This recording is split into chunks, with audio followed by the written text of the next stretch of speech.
I'm Farm Dad, and it's a beautiful day in the Ouachita Mountains of Arkansas. But it's not a good day. And the reason it's not a good day is because I just bought this here backhoe, and I've only put about 2 hours on it, and it's already puking out all of its hydraulic tractor fluid. So, I don't have a clue what's wrong with it, but I'm gonna take a look at it today and see if I can figure it out.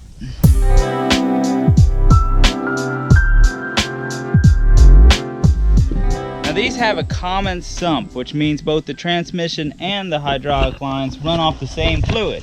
So when whatever started puking started, I wasn't able to drive it anymore, and I also wasn't able to use any of its functions anymore. Now, as you can see, almost everything up in here is wet, and I think whatever's leaking is up high.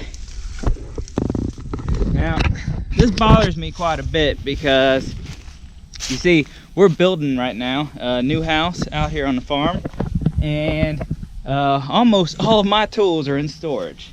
So there's a good chance that, depending on what this is, I may end up not getting back to working on this backhoe for another 6 months, which is a huge bummer because I bought this to help me save some money on my construction costs. Now let's see, I'm gonna open up the battery compartment here,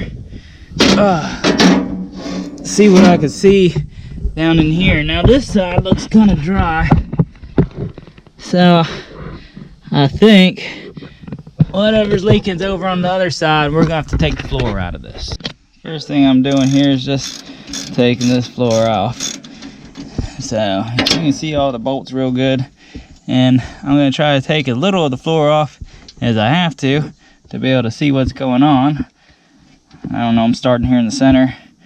Maybe I should have started over there, but we'll start here in the center and go from there.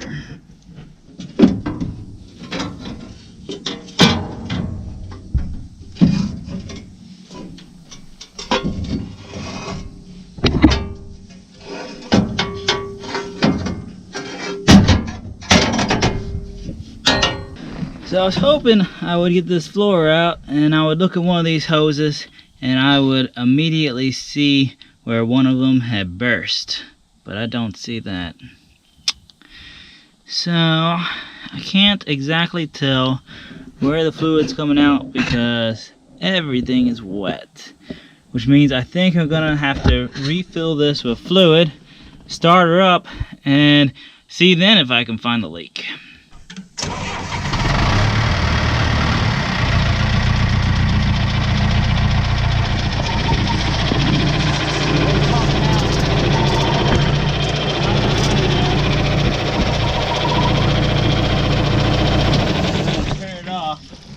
It is gushing out of a hose. I can see it now. I got a hose. That's good news. I've got a hose that is burst. Got my camera down in here now where you can actually see the burst hose. It's that hose right there in the middle with the slit in it. Now that hose, I'm switching over to the parts diagram now, so you can have a better view of it. But this is it, number 6 on the parts diagram, and as you can see, that is a hose that's leading over to the hydraulic pump elbow and right into the hydraulic pump. So let's go ahead and get that thing off of here. Now I didn't videotape myself getting this hose off because it's fairly simple, but let me go ahead and just tell you how to do it. There's going to be 2 hose clamps on it holding it on, and you can unscrew those with a screwdriver and then slide them off the hose, and then you just take like a flathead screwdriver or something like that and push each end of this hose back and off of where it goes. Now if it won't push back, if it's old like this one, then you just get out a razor blade knife and you cut a slit down it and you'll be able to pull it out, no problem. I am covered in hydraulic fluid from trying to get that hose off, and just need to take a little break. And one of the wonderful things about taking a break when you're on the farm is there's always other fun stuff to go to do. So right now I'm going to go check one of my game cameras. So let's go take a short little hike and see what we got on the game camera. Been walking just a little ways, and thought I'd go ahead and show you this real fast. This is our little pop-up camper that we have set up during hunting season. This way, since we don't live out here on the farm yet, got a place for me and my boys to stay, and we're able to stay in that, camp here, and then we can hike the trail to our hunting spot early in the mornings and come back late at night. And it's really a nice setup. I actually got this camper for free, so there's nothing better than when you get something for free. There's two things we have way too much of on our farm. One of them is blackberry bushes, and the other thing is fire ants. Here's our spot. Don't see anything here.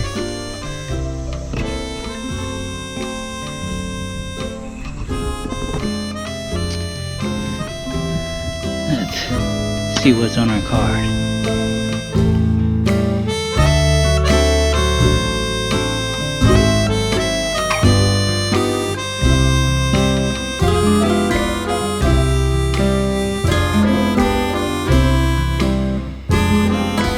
Alright, that was another one. Let's go back and finish up working on this backhoe.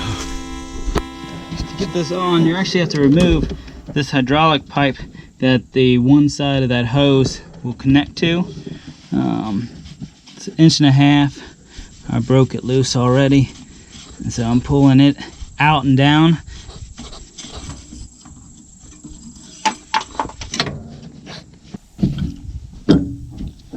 I can take this hose and put it on here straight.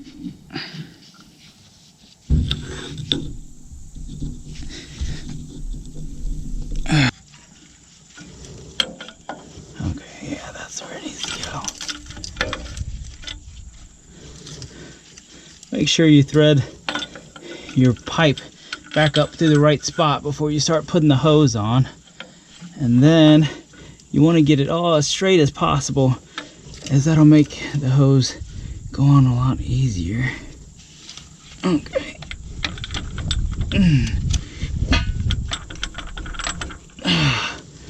So I got this thing back together and put it back to work. But let me tell you, if you're in search for a used backhoe, don't let me pick it out for you.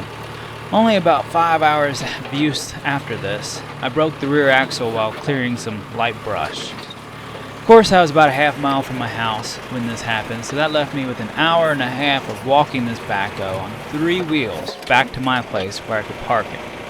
I still haven't gotten around to fixing it yet, but if you hit that subscribe button, there'll be future videos on how to remove the hoe and differential, plus how to flush the hydraulic system and replace the broken axle. I appreciate you.